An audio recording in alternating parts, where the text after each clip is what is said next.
What I remember about September 11th is that I was interning, getting ready to start my teaching career. And one of the teachers next door comes running into the classroom and says, "Turn on the TV, turn on the TV." So I turned it on, and I have to say, it first looked unreal, like something from a movie.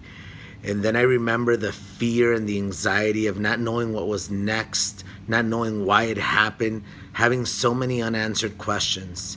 But then I remember by the end of the day, a sense of heroism and patriotism as so many first responders and just everyday citizens went out and gave a helping hand and saved those and helped those in need.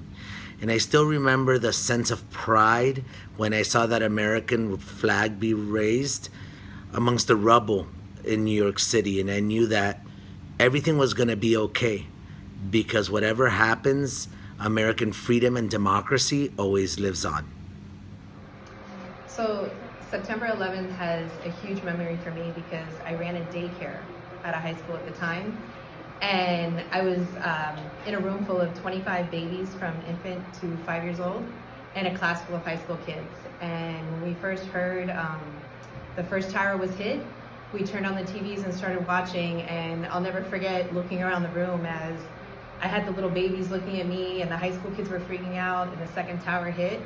And then we knew, more was happening. And then it was a super emotional day for all of us, because a song came out a little bit later. It was a country song. And one of the lyrics said, "Where were you on that September day when the world stopped turning on that September day? Were you in a room full of innocent children?" And I was in a room looking around full of young eyes from infant to 18 years old, and I had no words for them.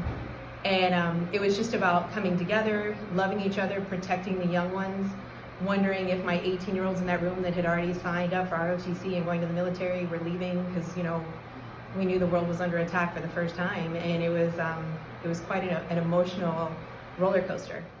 Hi guys, this is Ms. Rodriguez, the CAP advisor here at Miami Springs. I want to tell you what I remember about the day of 9/11. I was actually doing my internship to become a counselor. I was at Miami Sunset Senior High, and I was in the attendance office, and we actually watched live when the second plane hit the second tower.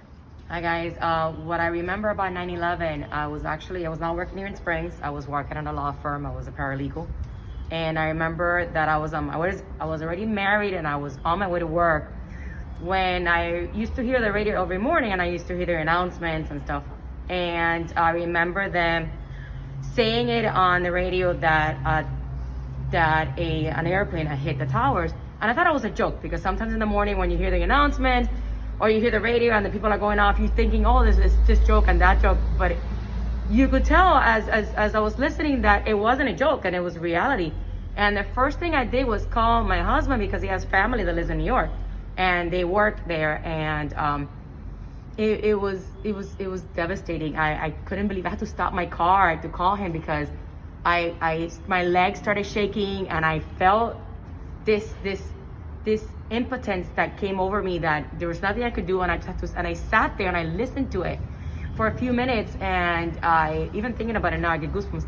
And I just ended up driving to work. I got there a few minutes late, but it was an experience that it's not a nice thing to talk about. It was heart-wrenching to see that for weeks on end, people, rescue, police going in there and trying to salvage and save the lives of people. And it was not an easy moment. I get tongue twisted even talking about it now, because it was not an experience that I wish on anyone, and I hope that we never have to go through that ever again, and you guys don't have to experience that ever again, period.